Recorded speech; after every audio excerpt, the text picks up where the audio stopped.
मास चल रहा है, इस समय तुलसी का बड़ा महत्व है।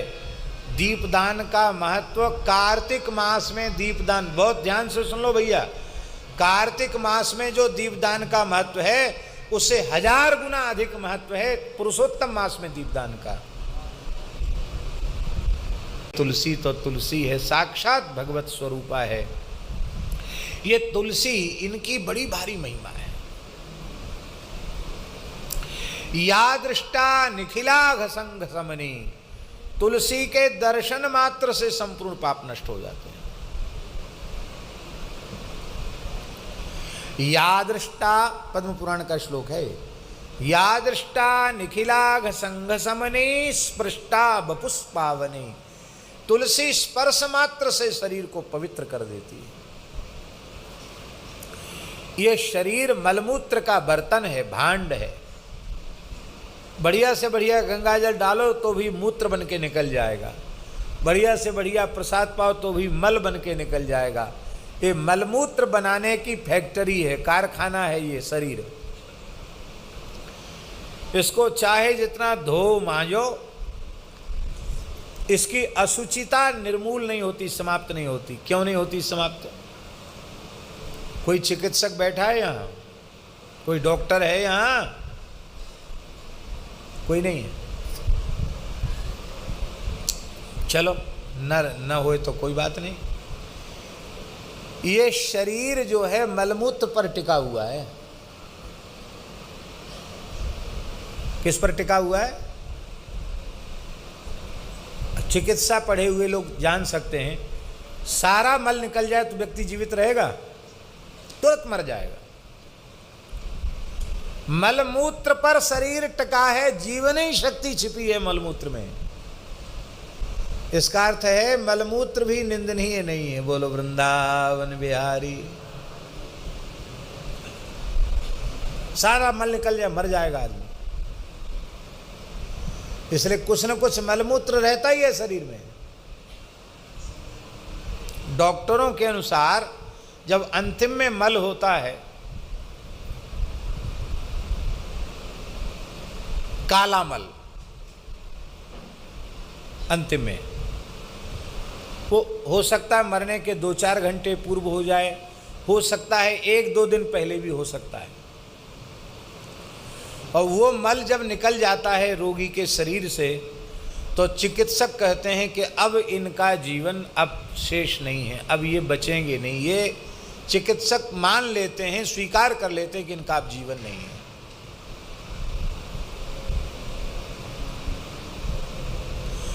और वह अंतिम क्षण का मल, क्योंकि पता नहीं कब की वो गंदगी होती है, वो जब निकलता है तो इतना अधिक दुर्गंधित होता है कि उसको डॉक्टर मास्क सब लगा लेते हैं। मतलब बड़ा बहुत अधिक दुर्गंधित होता है, तत्काल उसको बाहर किया जाता है। और वातावरण को फ्रेश करने के लिए कुछ उनको प्रयोग करना पड़ता है, ऐसा हमने सुना है। अत्यधिक दुर्गंधित होता है वो।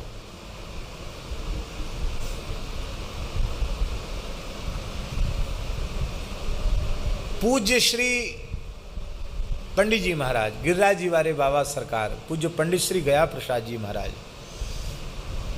श्रद्धेय पारिक जी उनका इलाज करते थे।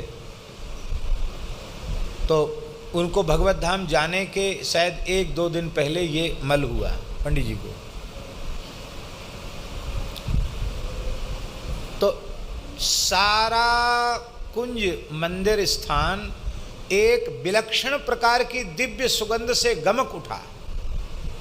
उसमें तनिक भी दुर्गंध नहीं आई, और दुर्गंध तो नहीं, एक दिव्य सुगंध, अलौकिक अद्भुत सुगंध उस काले मल से निकली। और उसके साक्षी अनेक संत तो है ही हैं, डॉक्टर पारीक जी उसके साक्षी हैं।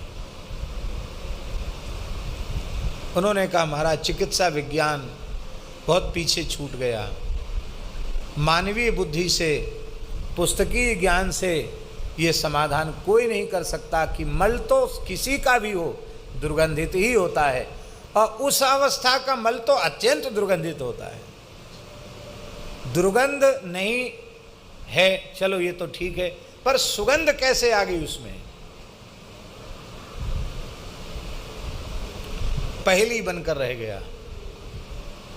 अरे भैया, पूतना जैसी को ठाकुर जी कृतार्थ कर देते हैं, छाती पे खेल लेते हैं, तो पूतना के जलाने पर शरीर में सुगंध आती है।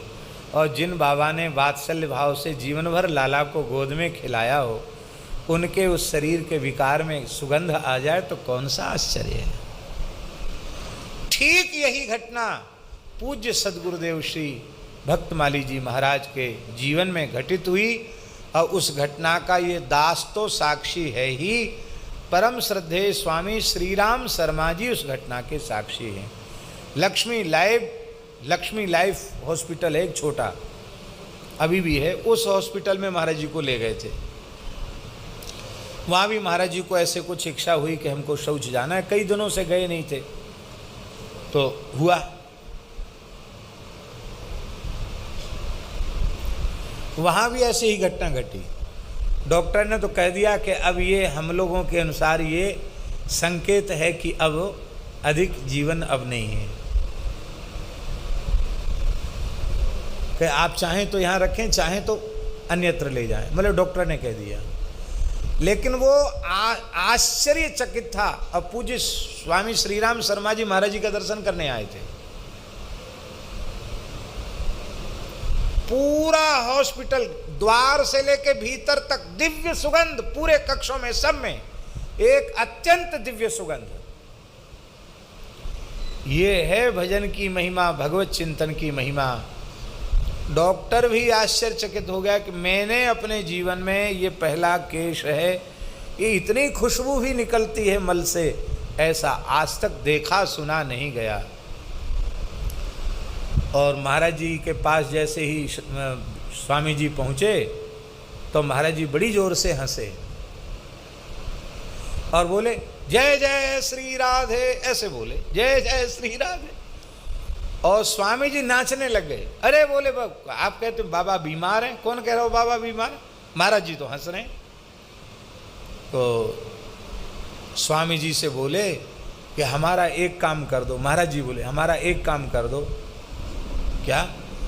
तो पंडित जी से, हमको पंडित जी कहते, पंडित जी से कह दो कि अब हमको हॉस्पिटल में ना रखें, हमको मलुक पीठ ले चले। स्वामी जी बोले महाराज जी को अभी ले चलो। डॉक्टर बोले अभी तो इतनी जल्दी छुट्टी तो नहीं कर सकते। बोले नहीं अभी छुट्टी कराओ। महाराज जी, मैंने स्वामी जी के सामने महाराज जी को छुट्टी कराई। फिर डॉक्टर चंद्रेश जी के आग्रह पर फिर महाराज जी को यहाँ ले आए थे। डॉक्टर चंद्रेश जी ने कहा कि नहीं यहाँ कौन सा है वो ब्रज हेल्थ केयर। बोले नहीं यहाँ ले चलो, यहाँ सुविधा नहीं है, आश्रमों में चिकित्सा की सुविधा उतनी कहाँ हो सकती है, हॉस्पिटल में सब उपलब्ध रहता है। महाराज जी को फिर वहाँ ले गए, पर महाराज जी वहाँ से भी यही आ गए और यही अंतिम क्षण तक भगवत स्मरण पूर्वक उन्होंने भगवान की नित्य सन्निधि प्राप्त की। तो जो सुमिरत भयो भांगते तुलसी तुलसीदास। तो हम तुलसी की महिमा कह रहे थे। स्पृष्टा बपुष्पावनी, ये शरीर मलमूत्र का भांड है, इसमें कभी पवित्रता आती ही नहीं, चाहे जितना धो मांजो। एक कोलोन थेरेपी होती है, इस बार हमने उसका अनुभव किया। वो कहते सारा मल निकल जाता है। तो हम तो कहीं भी जाते हैं तो एक बार हम पूछते ज़रूर हैं। हमने कोलोन थेरेपी वाले से पूछा इससे पूरा मल निकल जाएगा? हाँ हाँ निकल जाता है। फिर मैंने दोबारा पूछा उससे, पूरा मल निकल जाता? अरे बोले बाबा जी पूरा निकल जाएगा तो राम राम हो जाएगी, मर जाओगे। पूरा नहीं निकलता, इसमें जो मोटी छोटी आंत है उसमें जितना जरूरी है उतना निकल जाता है, बाकी मल के ऊपर ही जीवन है। उस व्यक्ति चिकित्सक ने कहा मल के ऊपर जीवन है। पूरा तो तभी निकलता है जब पूरा होने वाला होता है, तब पूरा निकलता, नहीं तो नहीं निकलता। इसीलिए बिना तुलसी के स्पर्श के देह पवित्र नहीं होता। इसलिए जो तुलसी अपने कंठ में धारण नहीं करते उनको देव पूजा का अधिकार नहीं है, उनको पितरों के श्राद्ध का अधिकार नहीं है, उनको भगवान की सेवा का अधिकार नहीं है, क्योंकि वे चाहे जितने पवित्र हो जाएं, बिना तुलसी की पवित्रता तो आएगी ही नहीं, तुलसी के धारण करने से ही पवित्रता आवेगी। इसलिए प्रत्येक आस्तिक मनुष्य को श्रद्धा पूर्वक अपने कंठ में तुलसी धारण करनी ही चाहिए।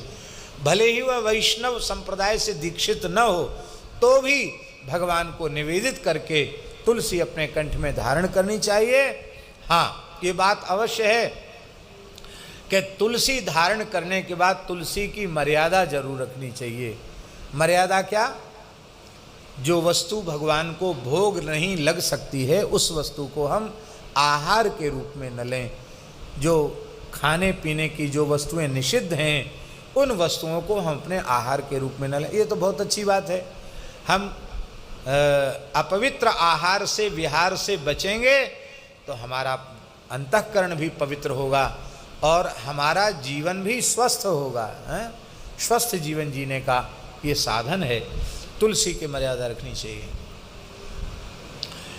बंगाल में हमने देखा, कलकत्ते में, कि वो स्नान करके जैसे भजन में बैठे वो तुलसी पहन ली उन्होंने। सच्ची बात बता रहे हैं भैया जी। और उसके बाद उन्होंने भजन करके बाद में तुलसी की माला गले से उतार के, माला जप माला तो खूंटी पर टांगी दी और तुलसी की जो माला कंठी पहनते वो भी वहाँ लटका दी। तो मैंने उनको पूछा कि अरे आप तो वैष्णव हैं, हमेशा तुलसी धारण नहीं करते। तो बंगला में बोले कि ठाकुर निगुड़ा खाता है ना। निगुड़ा खाता, निगुड़ा माने वही जल तरोई।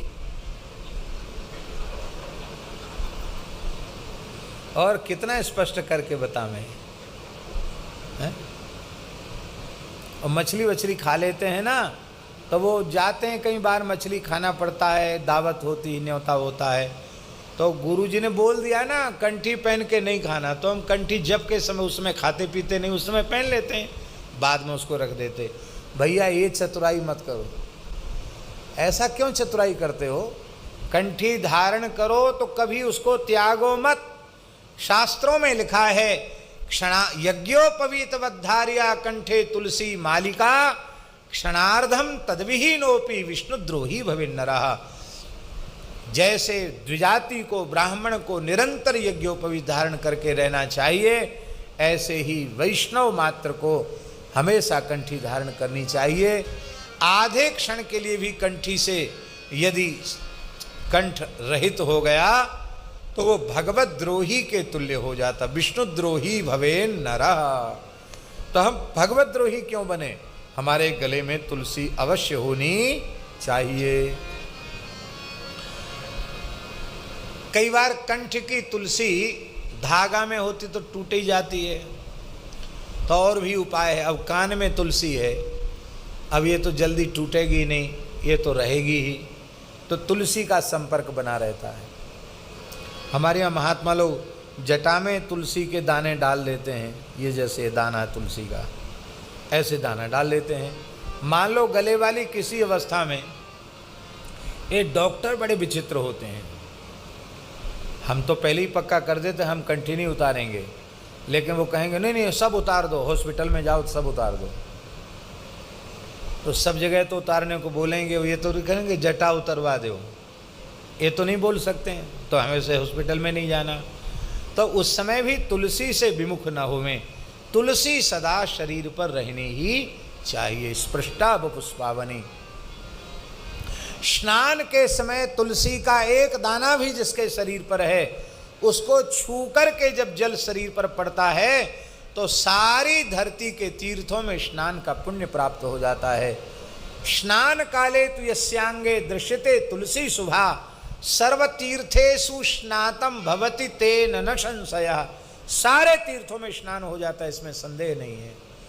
अरे स्नान की बात छोड़ दो, तुलसी कंठी धारण करने वाला जब भगवत प्रसाद पाने बैठता है तो सिखते सिखते तु लभिते बाजिमेदि फलम मुने। उसको एक एक अन्न के कण पर अश्वमेध यज्ञ का पुण्य प्राप्त हो जाता है। शरीरम दह्यते येषाम तुलसी काष्ठवन्निना न तेषाम पुनरावृत्ति विष्णुलोकात् कथंचन।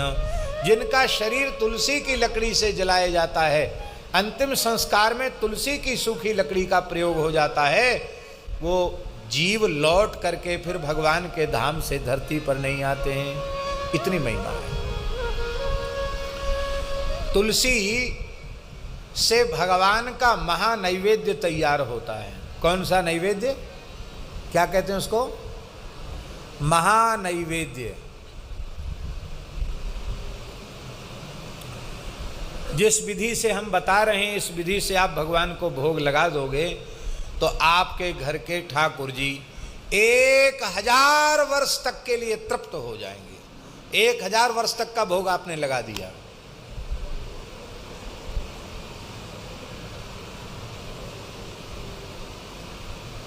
हम लोग क्या करें, कभी बाल भोग में चूक हो जाती, कभी राजभोग में, कभी ठाकुर जी के उत्थापन भोग में, कभी व्यारू में।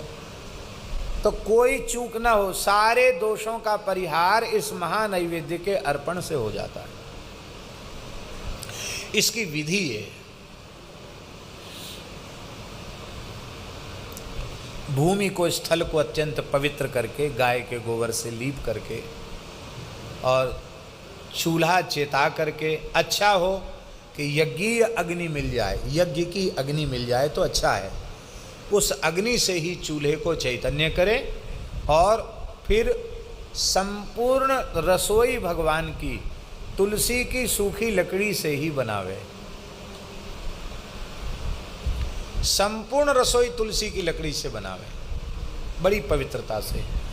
और बनाने के बाद फिर ठाकुर जी को भोग अर्पित करें, नैवेद्य अर्पित करें और फिर भगवान को प्रेम से जिमावे, तो 1 सहस्त्र वर्ष के लिए भगवान की तृप्ति हो जाती है।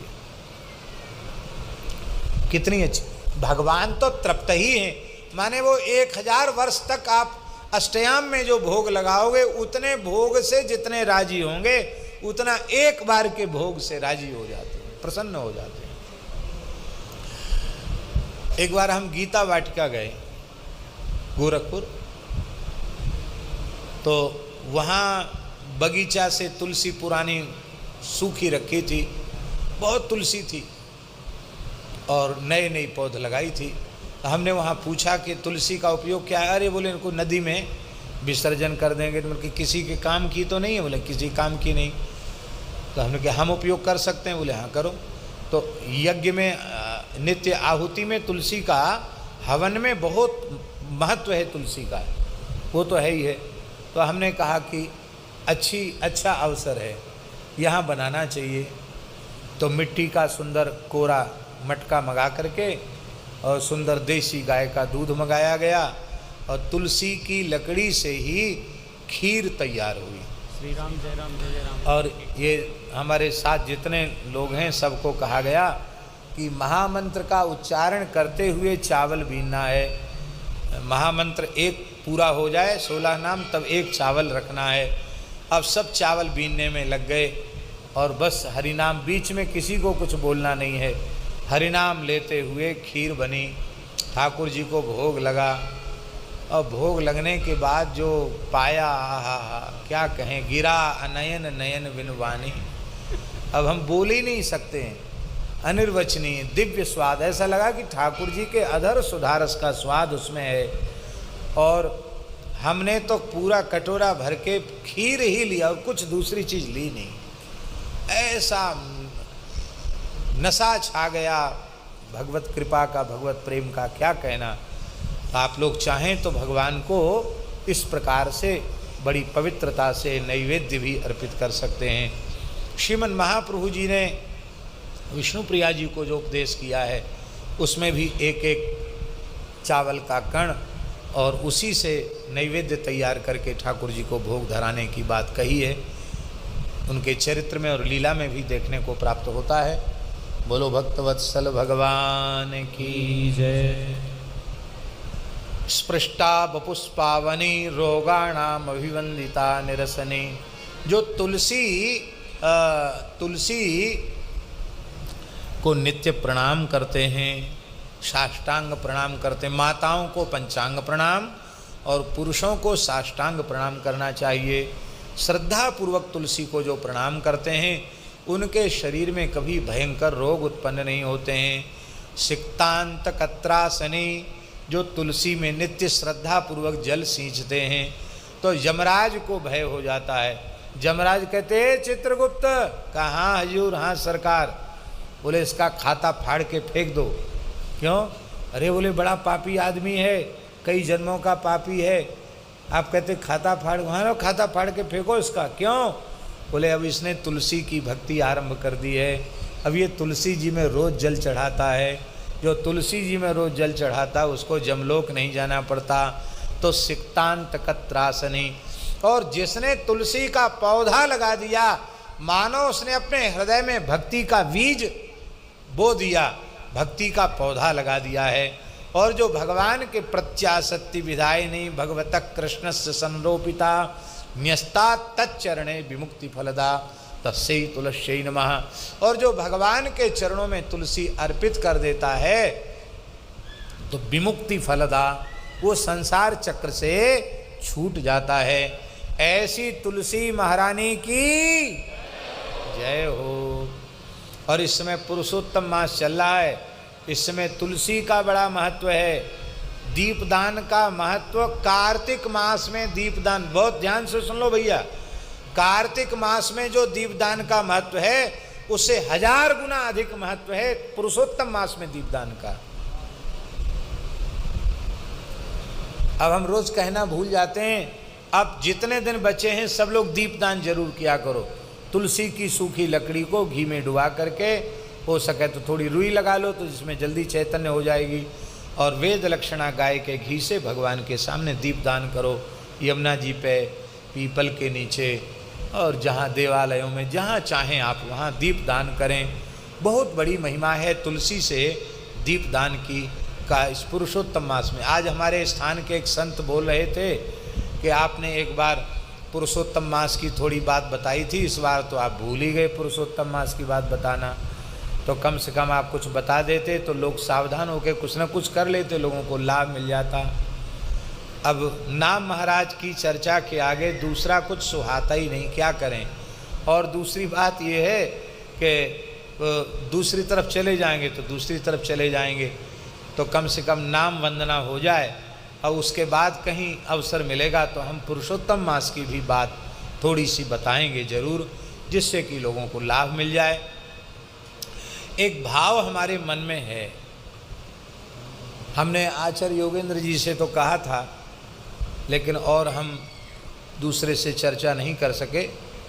वो भाव मन में ये है कि यह एक श्री मलुक पीठ पूरी धरती का एकमात्र ऐसा स्थान है जहाँ लगभग 1.5 लाख शालिग्राम जी, वैसे हम 1.25 लाख ही बोलते हैं लेकिन पूरी संख्या में 1.5 लाख के करीब शालिग्राम भगवान यहाँ विराजमान है। इतनी बड़ी संख्या में इतने शालिग्राम जी कहीं नहीं है, कहीं 10,000, कहीं 20,000, कहीं 40,000, 1 लाख भी कहीं नहीं है। पर यहाँ भगवान की स्वयं की अहेतु की कृपा करुणा से इतनी बड़ी मात्रा में भगवान शालिग्राम बैठे हैं, विराजे हैं। शास्त्रों में तो लिखा है कि सपाद लक्ष्य शालिग्राम जहाँ होते हैं वहाँ कोई अतीर्थ कुतीर्थ क्षेत्र भी क्यों न हो, वहाँ मरने वाले कीट पतिंग को भी सद्य भगवान का धाम मिलता है। मरने कीट पतिंग को, भजन करने वाले को नहीं। और ये तो श्रीधाम वृंदावन है, और वृंदावन में यमुना जी का पुलिन है, यहाँ इतने शालिग्राम भगवान विराजमान हैं तो किसी से भजन साधन नहीं भी बनेगा और यहाँ पड़ा भी रहेगा तो भी कल्याण हो जाएगा। भगवान बड़ी कृपा करके विराजे हैं। तो मन में हमारे ऐसा भाव आ रहा था कि यदि व्यवस्थापक लोग तुलसी की व्यवस्था कर लें तो बहुत से लोगों के मन में एक संकोच रहता है, महाराज जी आप ही खरीद के तुलसी लाए और हमने चढ़ाई तो हमें पुण्य नहीं मिला। ऐसा एक बार लोगों ने कहा था। लोग कहते हैं ना कि हमारा तो उसमें पैसा अब पैसा लेवें वो भी शोभनीय नहीं लगता कि हम तुलसी चढ़वा के कहें तुलसी इतने के उसका पैसा वसूला जाए आपसे, ये भी ठीक नहीं। तो उसके लिए हमारे मन में एक बात आई है कि तुलसी, खुली तुलसी लेकर जो तुलसी का कार्य करने वाले लोग हैं, यदि उनकी व्यवस्था हो जाए वे यहाँ विराज जाएँ, और फिर जिसको तुलसी अर्पित करने का है तो न्योछावर देकर तुलसी ले आवें, एक एक डलिया, और फिर एक बार पुरुषोत्तम सहस्रनाम का उच्चारण यहाँ से आचार्य जी कर दें, और वह तुलसी फिर शालिग्राम भगवान को अर्पित हो जाए। तो यदि पुरुषोत्तम मास में 1.25 करोड़ तुलसी अर्पित हो जाए तो एक तो चातुर्मास्य, और चातुर्मास्य में भी पुरुषोत्तम मास, उसमें यदि 1.25 करोड़ तुलसी भगवान शालिग्राम जी को चढ़ जाए तो हमारे मन की हो जाएगी। हमारे मन में ये भाव आया है। तो अब जितने लोग बैठे हैं उतने लोग करेंगे तो उतने हजार तो हो ही जाएंगे। अब वो रोज़ काउंटिंग हो जाए, गणना हो जाए, फिर ठाकुर जी की कृपा से जल्दी जब बड़ा हॉल वहाँ बन जाएगा, बन ही रहा है, थोड़ा तैयार हो जाएगा, तो नई गौशाला में तो 2-3 हज़ार लोगों को भी बैठने की व्यवस्था है। तो ज़्यादा संख्या में लोग होंगे तो ज़्यादा लोग तुलसी से तो एक एक नाम से तुलसी अर्पित कर दिया, बाद में वो सारी तुलसी इकट्ठी होके यहाँ शालिग्राम जी को अर्पित हो जाएगी। तो यह एक बड़ा विलक्षण उत्सव हो जाएगा।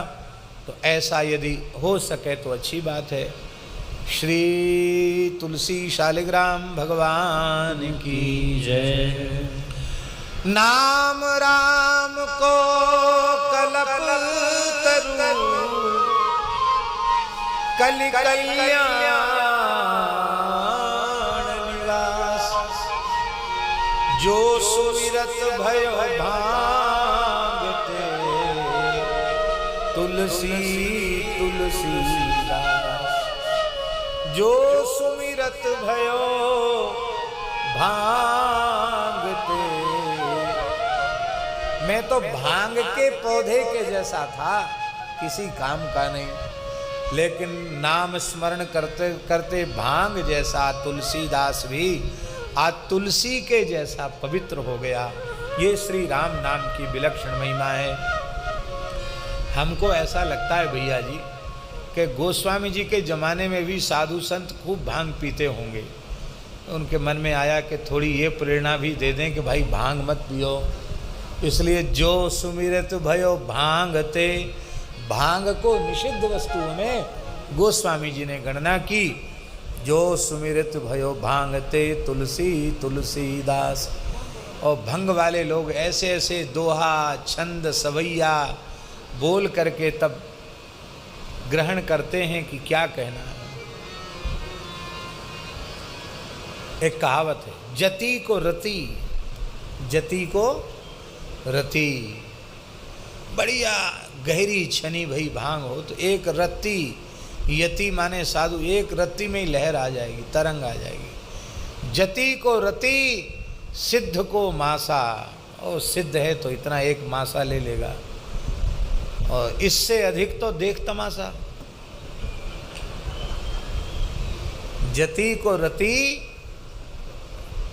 और सिद्ध को मासा, और याते अधिक तो देख तमाशा।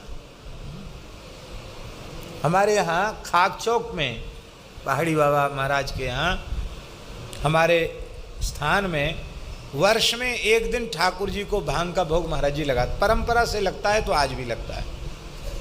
ये होली के दूसरे दिन, जिसको धुरेड़ी कहते हैं, होली मुख्य होली जिस दिन होती है, तो बड़ी पवित्रता से महाराज जी भांग घुटवाते और ठाकुर जी को भोग धराते, और भोग धरा के फिर बाहर बैराज, फिर स्वयं भी लेते, और विद्यार्थियों के लिए उनको नहीं देते, उनको तो अलग बिना भांग की रहती शरबत, खाली ठंडाई वो उनको देते। और बस ठाकुर जी को भोग धराने के बाद महाराज जी सिर झुका के बैठ जाते और कहते, ठाकुर जी की तरफ मुंह करके कहते, जाओ होरी खेले आओ। ठाकुर जी से कहते, जाओ होरी खेले आओ। ये वाक्य जरूर, जाओ होरी खेले आओ। और फिर ऐसे सिर करके बैठ जाते।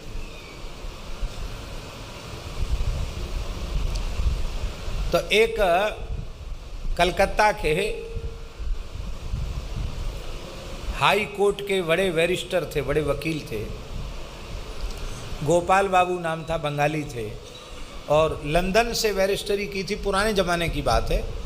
स्वतंत्र भारत में भी वे बड़े, बहुत बड़े वकील थे कलकत्ता के गोपाल बाबू।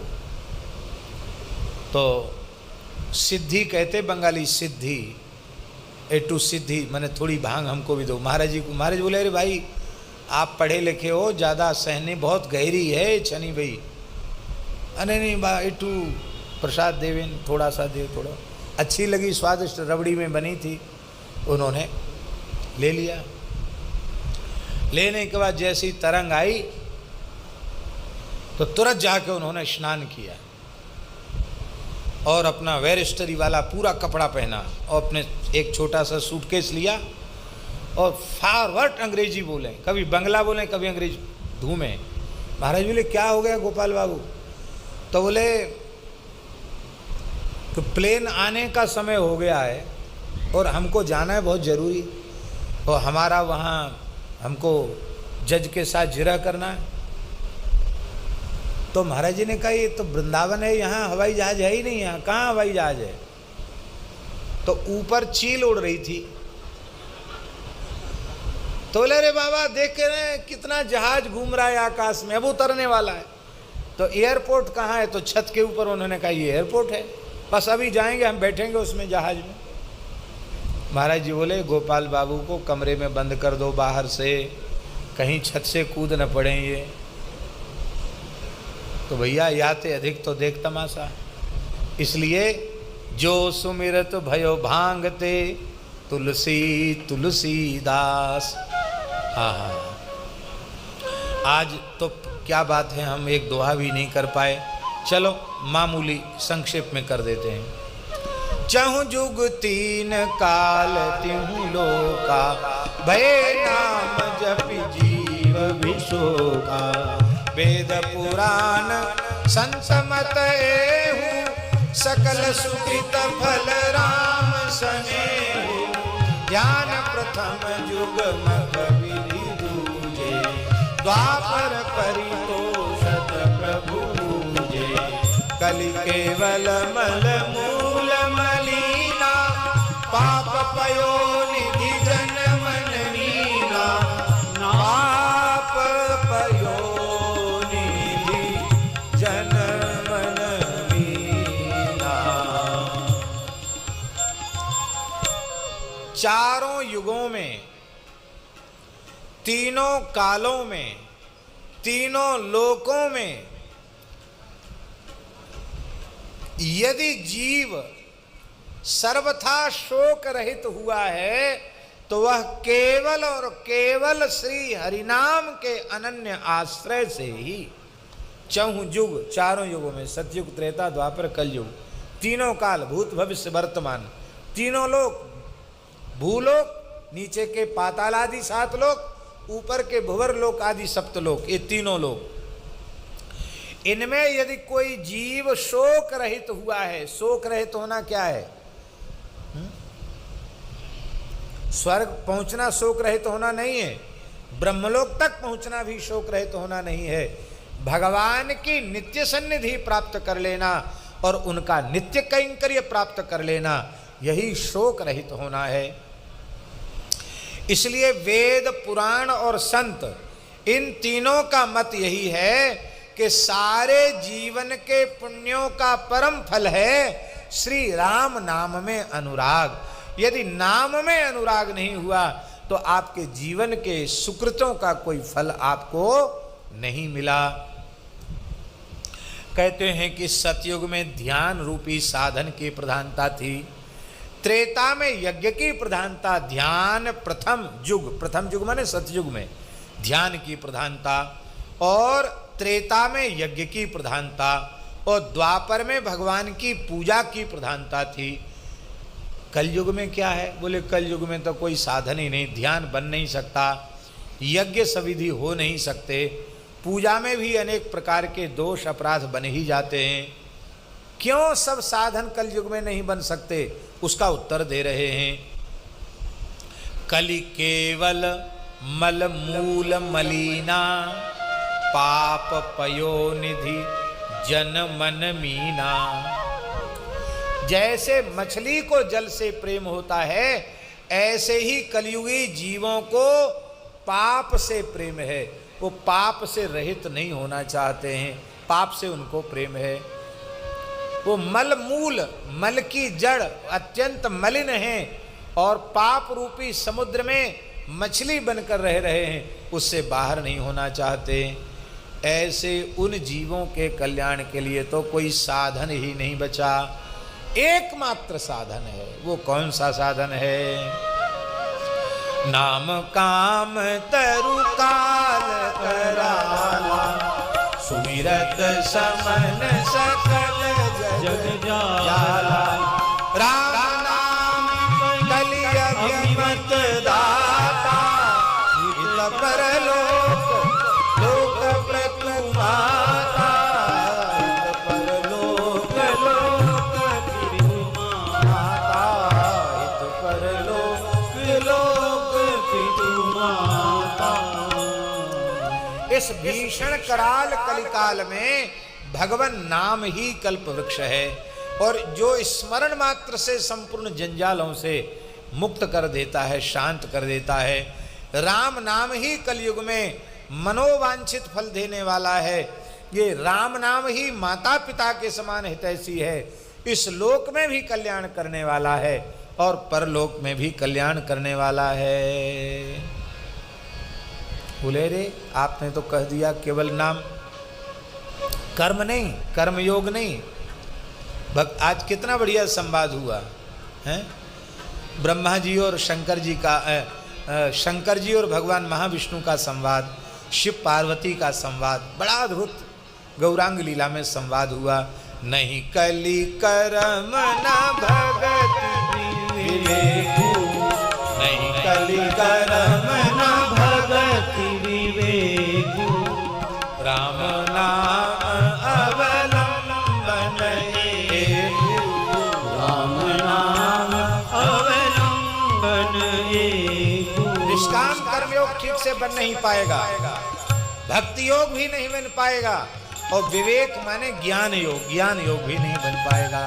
और राम नाम ले लोगे तो भक्ति योग, ज्ञान योग, कर्म योग बिना चाहे सब अपने आप बनने लग जाएंगे। और महाराज जी एक बात तो बड़ी विलक्षण कह दी है, बोले ये कपट की खान है कलयुग, और दूसरा कोई कालनेमी नहीं है, ये कलयुग ही भयंकर कालनेमी है। इसने वेश तो बहुत अच्छा बनाया है, इतना बढ़िया वेश बनाया है कि ज्ञानिनाम अग्रगण्यम बुद्धिमताम वरिष्ठम हनुमान जी भी चक्कर में पड़ जाते हैं। कालनेमी की कथा तो आपको मालूम है कि नहीं? हनुमान जी लक्ष्मण जी को जीवित करने के लिए सजीवनी बूटी लेने जा रहे थे। रावण की प्रेरणा से कालनेमी महात्मा बन के बैठ गया। ओ लंबे जटाजूट, लंबी दाढ़ी, बड़ा कमंडल, बड़का चिमटा और बड़ा जोर का सिद्ध बन के बैठा था। माला हाथ में चल रही थी और बीच बीच में मारा मारा बो मारा बो मारा बो मारा बो मारा। हनुमान जी बोले ये इनको क्या हो गया, महात्मा को बीच बीच में क्या बोलते हैं? महाराज किसने किसको मारा? अरे बोल विक्षेप मत करो, भगवान की युद्ध लीला का मैं दर्शन कर रहा हूँ और अब तक युद्ध में जो कुछ हुआ था सब अक्षरशः बता दिया। हनुमान जी शक्ति से मूर्छित पड़े, वीर घातनी शक्ति से, बिगड़ेगा कुछ नहीं, तो साक्षात भगवान है। हनुमान जी बोले बड़े सिद्ध पुरुष हैं, यहीं बैठ के सारी लीला देख रहे। बोले महाराज ये ज्ञान, अरे बोले सब मंत्र का, जप का, तप का प्रभाव है। तो बोले ऐसा ज्ञान हो जाए तो अच्छा है, एक जगह बैठ के सब लीला देखते रहें। हाँ हो जाएगा, दीक्षा लो तब ज्ञान होगा। समझ में आई बात? जो व्यक्ति यह कहे कि पहले तुम हमसे दीक्षा लो तभी तुम्हारा कल्याण होगा, तो कालनेमी का थोड़ा सा स्मरण कर लेना कि कालनेमी ने भी यही कहा था, अरे भैया दीक्षा लेने से कल्याण नहीं, राम राम करने से कल्याण होगा, भजन करने से। किसी संप्रदाय में दीक्षा ले लो, भजन नहीं करोगे तो कल्याण हो जाएगा क्या? बोले हनुमान जी बोले चलो ठीक है, ज्ञान हुए तो अच्छा। बोले हमको प्यास लगी है। बोले कमंडल में जल है। वो जल नहीं था, कमंडल में हालाहल विष था, विष पी के मर जाएगा। हनुमान जी बोले नहीं, इतने पानी से हमारी प्यास बुझने वाली नहीं है। बोले यहाँ बावड़ी है, उसमें पानी पी लो। हनुमान जी गए, जैसी जल में उतरे के स्नान भी कर लेंगे, थोड़ा जल भी पिएंगे, एक मकरी ने, ग्राहणी ने उनके पैर को पकड़ लिया। हनुमान जी को क्या कठिनाई, चीर दिया मकरी को। हनुमान जी का स्पर्श करते ही वो दिव्य सुंदरी हो गई, अप्सरा थी, ऋषि के साप से ग्राहणी हो गई थी। उसने कहा महाराज मैं तो आपके स्पर्श से मुक्त हो गई हूँ, और मुनि न हो यह निश्चर घोरा, ये महादुष्ट कालनेमी राक्षस है, ये तो आपको जानबूझकर देर कर रहा है, जिसमें सूर्योदय हो जाए आप पहुँच ना पाओ और लक्ष्मण जी की मृत्यु हो जाए,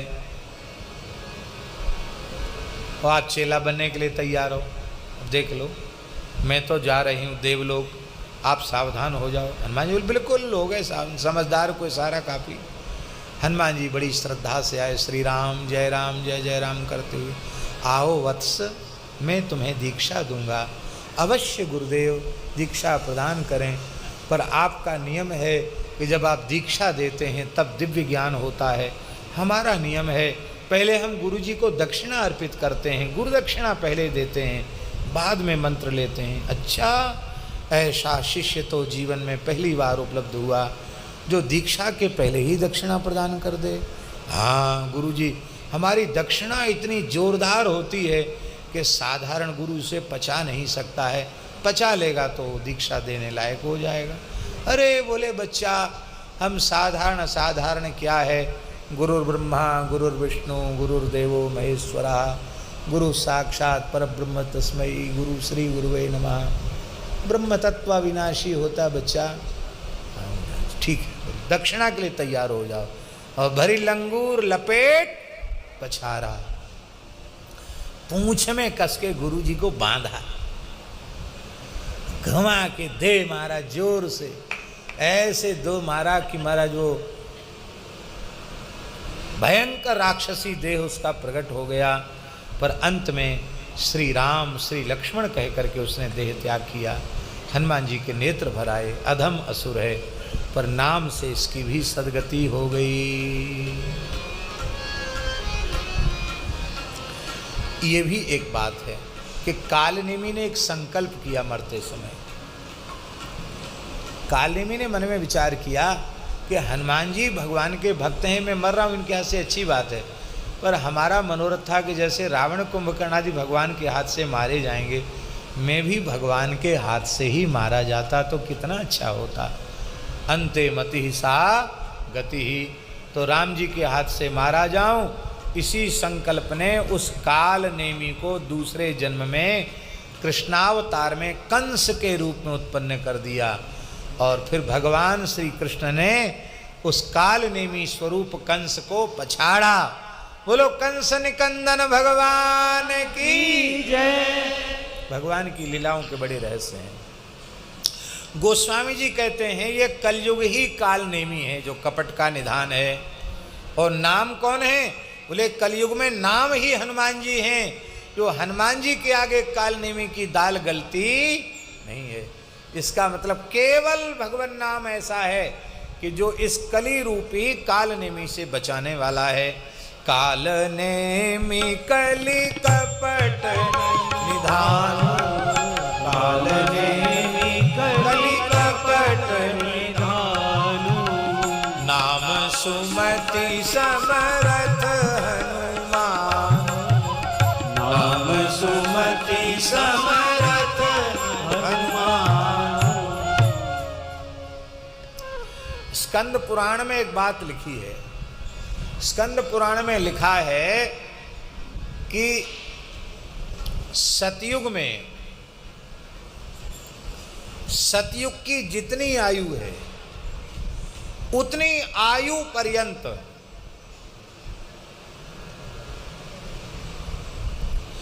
कोई तपस्या करे उसे जिस पुण्य फल की प्राप्ति होती थी सतयुग में, पूरे युगायु तक, युगायु पर्यंत, त्रेता में वही पुण्य 5 लाख वर्ष तक तपस्या करने से प्राप्त हो जाता है। सतयुग में पूरी सतयुग की आयु जितनी है उतने समय तक तपस्या करने से जो पुण्य मिलता था, वो पुण्य त्रेता में 5 लाख वर्ष की तपस्या से प्राप्त हो जाता है। तो द्वापर में वह पुण्य 1 लाख वर्ष की तपस्या से प्राप्त हो जाता है।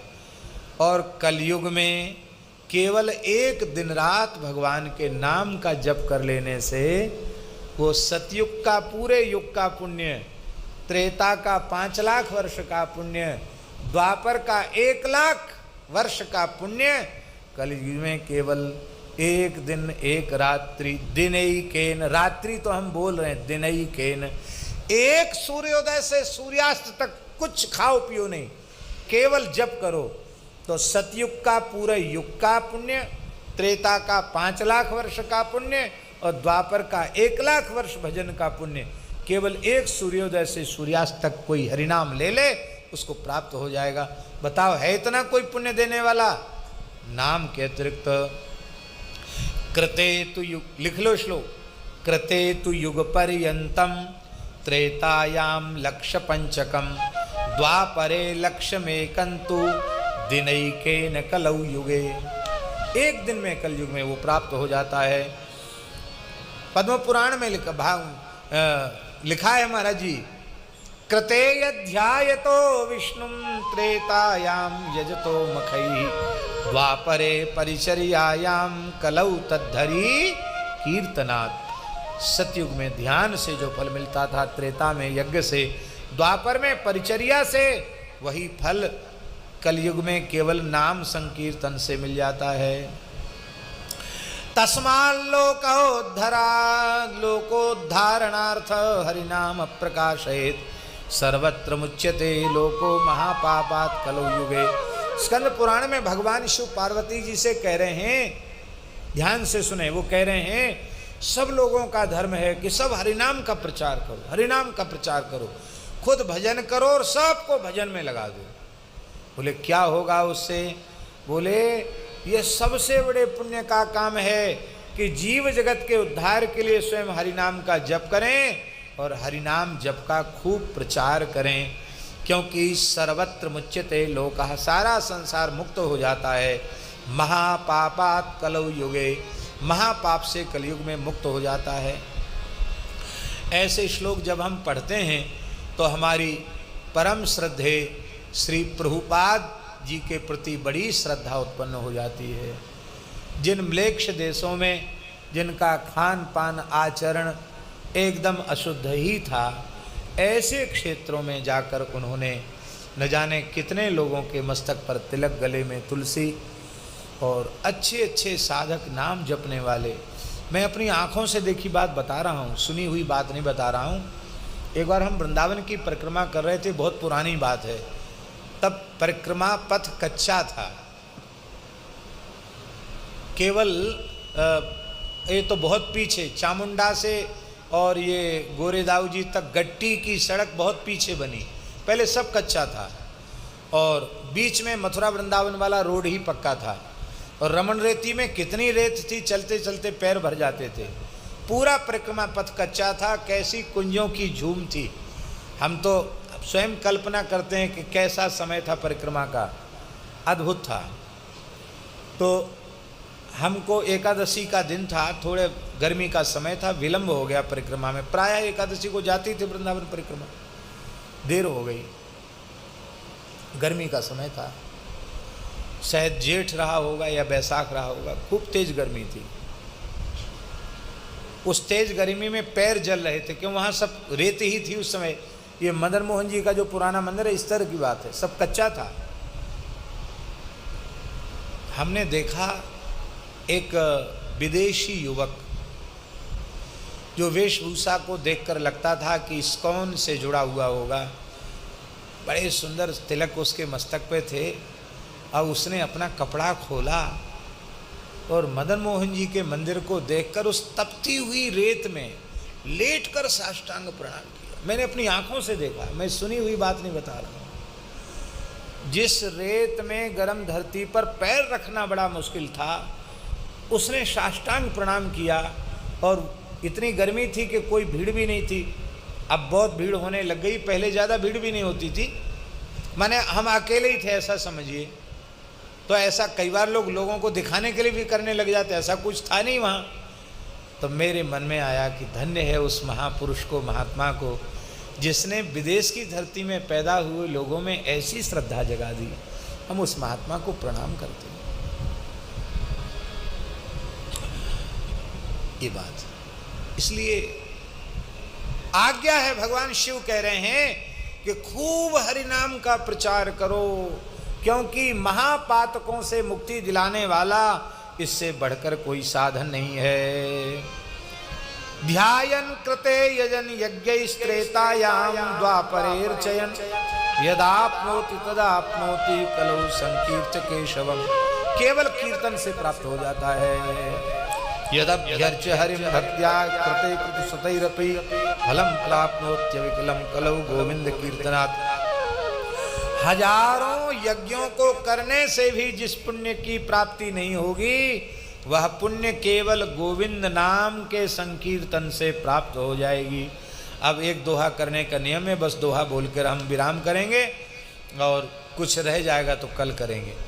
राम नाम नर केसरी कनक कसिपु कलिकाल। जापक जन प्रहलाद जिमि पालिहि दली सुरसा। ये राम नाम साक्षात नृसिंह भगवान है। बोलो नृसिंह भगवान की जय। और वैष्णव कौन है इस कलयुग में? नाम महाराज तो नृसिंह हैं, और वैष्णव कौन है? बोले वैष्णव ही प्रहलाद है। और बोले हिरण्यकशिपु कौन है? बोले कलयुग ही हिरण्यकशिपु है, जो पीछे पड़ा है, भजन नहीं करने देंगे, भजन नहीं करने देंगे। बहकाने वाले लोग बहुत पीछे पड़े हैं। अब हम उन लोगों का नाम लेकर अपनी जिह्वा को अपवित्र नहीं करना चाहते हैं। ऐसे तमाम मतपंथ इस समय इस देश में चल रहे हैं, जो आपको वैदिक धर्म से विमुख कर देंगे।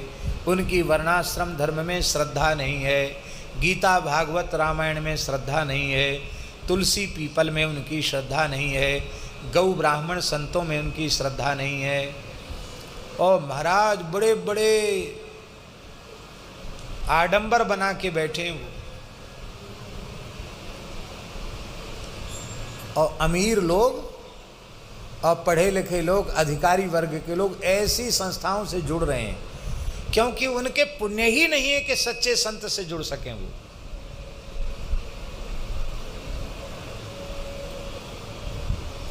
कौन कौन कुमारी, कौन कौन कुमार भगवान जाने, सब ऊट पटांग दम्भिन निजमित कल्प कर प्रगट किए बहुपंथ। जिमि पाखंड वादते लुप्त होई सदग्रंथ।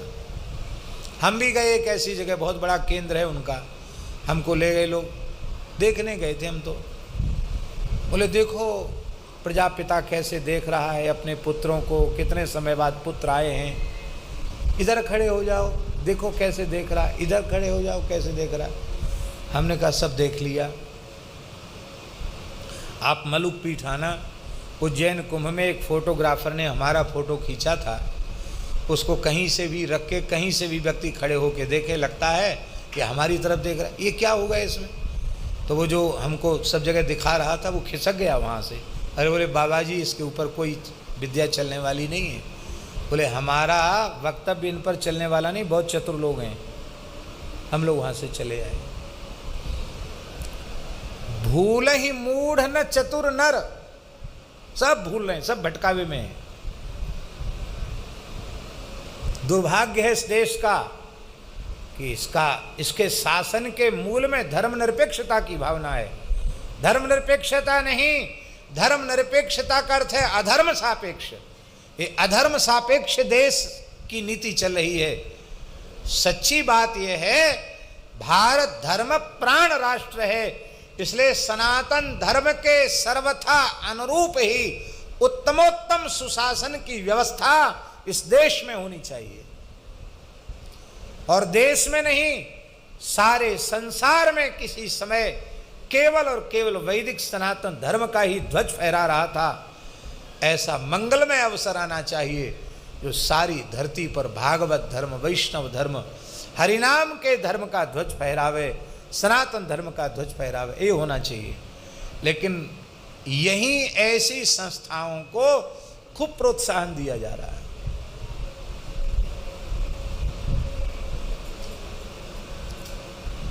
हमको क्या बुलाते नहीं है, हम जाएंगे तो उनको प्रोत्साहन होगा कि नहीं होगा?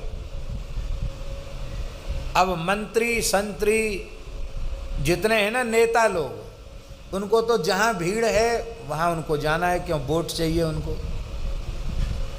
वोट चाहिए ना, तो जहां भीड़ है वहां उनको जाना पड़ेगा। लेकिन भैया आप लोगों से हाथ जोड़ के प्रार्थना है, भूल कर भी गीता, भागवत, रामायण में, गौ ब्राह्मण संतों में, हमारे वैदिक सनातन धर्म के ऋषि मुनि महात्माओं में, पूर्वाचार्यों में, राम कृष्ण नारायण में जिनकी श्रद्धा न हो, भूल कर भी उनकी ओर मत जाना। बस ये मेरी प्रार्थना है। केवल और केवल हरिनाम का आश्रय लेना, क्योंकि राम नाम नर केसरी, कनक कशिपु कलिकाल, जापक जन प्रहलाद जिमी, पालिहि दली सुरसाल। यदि आप नाम जप में निर्विघ्न भाव से नाम जपना चाहते हैं और इस कलयुग रूपी हिरण्यकशिपु को मिटाना चाहते हैं, तो नाम रूपी नृसिंह भगवान की शरण ले लो, कलयुग का पेट फाड़ देंगे नृसिंह भगवान। बोलो भक्तवत्सल भगवान की जय। हमारे यहाँ एक महात्मा आए थे, श्री स्वामी हरिहरानंद जी, खपटिया बाबा के शिष्य, भगवत प्राप्त सिद्ध पुरुष थे खपटी। वो महापुरुष भी सिद्ध पुरुष हैं, और सैकड़ों गांवों में उनकी प्रेरणा से हरिनाम संकीर्तन हो रहा, महामंत्र का कीर्तन। बहुत अच्छे संत हैं। एक जगह गंगा किनारे साधन कर रहे थे, और बहुत गांव में कीर्तन उनके द्वारा चल रहा था। सत्य घटना सुना रहे महाराज, वो संत अभी भी हैं। तो मूर्तिमंत कलयुग उनकी कुटिया में आ गया, और बोले यहाँ से खाली करो, भगो यहाँ से। उन्होंने देखा तो काला काला भयंकर पुरुष, जैसे सूजा होते हैं ना, सूजा बोरा सिलने के, ऐसे काले काले बड़े बड़े रोया थे, नजर ऐसी थी नीची। यहाँ से चले जाओ, यहाँ मत रहो। उन्होंने कहा आप कौन है? मैं इस युग का अधिपति कलयुग हूँ, हमारे काम में बहुत बाधा पड़ रही है। जब से आप इस क्षेत्र में आए हैं, लोगों का शराब पीना छूट गया है, मांस खाना छूट गया है, तो हमारे काम में बाधा पड़ रही है। भगवान यहाँ से चले जाओ, नहीं तो हम छोड़ेंगे नहीं तुमको। तो उन्होंने एक प्रश्न पूछा उससे, महात्मा ने, कि आप नीची नज़र क्यों किए हुए हैं, आप ऊपर नहीं आपकी नज़र जाती है क्या? बोले तुम नाम जापक हो, तुम्हारी ओर मैं देख नहीं सकता। वो कहा उसने, मैं तुम्हें देख नहीं सकता क्योंकि तुम नाम का जप करते हो, तो यहाँ से चले जाओ, माने नाम प्रचार बंद कर दो। उन्होंने हाथ जोड़कर कहा, भैया तू अपने काम को कर और मैं अपने काम में लगूं। क्या कहा? तू अपने काम को कर, अपना काम कर, अब मैं अपने काम में करूं। मेरा तुमसे कोई विरोध नहीं है, मैं तुम्हारी कोई बुराई तो करता नहीं, और मैं अपने काम में लगा हूं, तुम अपने काम में लगो। कलयुग चला गया, और उसके बाद बहुत प्रचार हुआ नाम का। इस घटना के बाद ये बात, संस्कृत पढ़े नहीं है उन्होंने, संस्कृत के ग्रंथ लिखे हैं, उनको बड़ी बड़ी उपाधियां मिली हैं। बहुत अच्छे महात्मा हैं, खूब नाम जप करते हैं। हाँ हाँ हाँ। तो कलयुग नतमस्तक हुआ, ये घटना जिनके साथ घटी उन संत का दर्शन हमने किया है, इसलिए आप संदेह न करें। बोलो भक्तवत्सल भगवान की जय। कृष्ण गोविंद गोविंद, कृष्ण गोविंद गोविंद गोपाल नंद लाल।